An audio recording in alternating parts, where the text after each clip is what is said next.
A contractor that does work through my property management company had to visit a property and gave us a heads up that the property is looking a little crazy. So we scheduled an inspection, a property inspection. And then we got another contractor that went through and kind of told us, like, look, man, you got to get in there like ASAP. This place is really nuts and it's in distress. So up the inspection, got over to the property, and the tenant is just a pack rat. I mean, there's stuff everywhere, just literally everywhere in this rental property.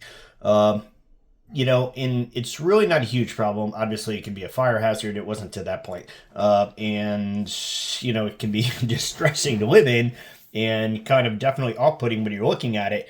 But, a contractor should actually have a little bit more vision, have a little bit more of an ability to see kind of what expense this might be, what kind of damage to the property this actually might be.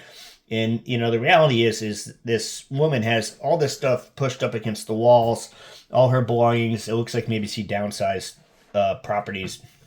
Maybe she was forced into a rental property through a divorce or something along the lines of that. And the reality is this property is completely protected. In fact, we have a barrier of massive personal belongings protecting this property. I mean, the walls have a buffer of 3 feet, of 2.5 feet, every wall. So, I mean, when you actually go in and look at this property where it might be distressing and shocking, it's actually not a property that's in distress at all. When you're investing in rental property, when you're a landlord and you own a rental property, or of course you're a property manager working for a property management company, you just need to really have, dollars and cents eyeballs when you're looking at a property. You really need to be able to look at a property kind of correctly and see, what is actually, what's going on with it and what's not, what's an actual expense and what's not. Even walls that are damaged, if you go in there and you just see, a big giant hole in a wall, that's distressing. Or even a roof leak, actually. Let's say we have a roof leak and the water gets in, damages the ceiling, damages the wall. It's going to look catastrophic. It's going to look devastating. I'm not saying it's free. You have to fix the roof. You now have to fix the wall. But all things considered, it's really not a devastating problem. In fact, my wife and I, we own a property where the front of the property, brick was coming out of it. Now, if you were looking to buy a property and you saw that brick was coming out of the front and exterior of the property, how much less would you pay for that property? Would you pay the owner $2,000 less?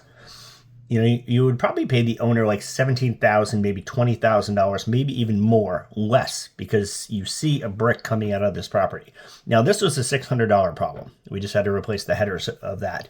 So, any person, including a contractor, who's going to look at a property with a brick coming out, it's going to be distressing.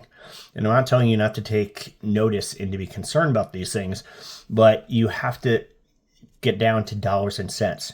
We have a brick coming out of a property. We have a hole in the ceiling from rain getting in. We have a tenant that is, has a lot of belongings. How much is this going to cost? What's the dollar?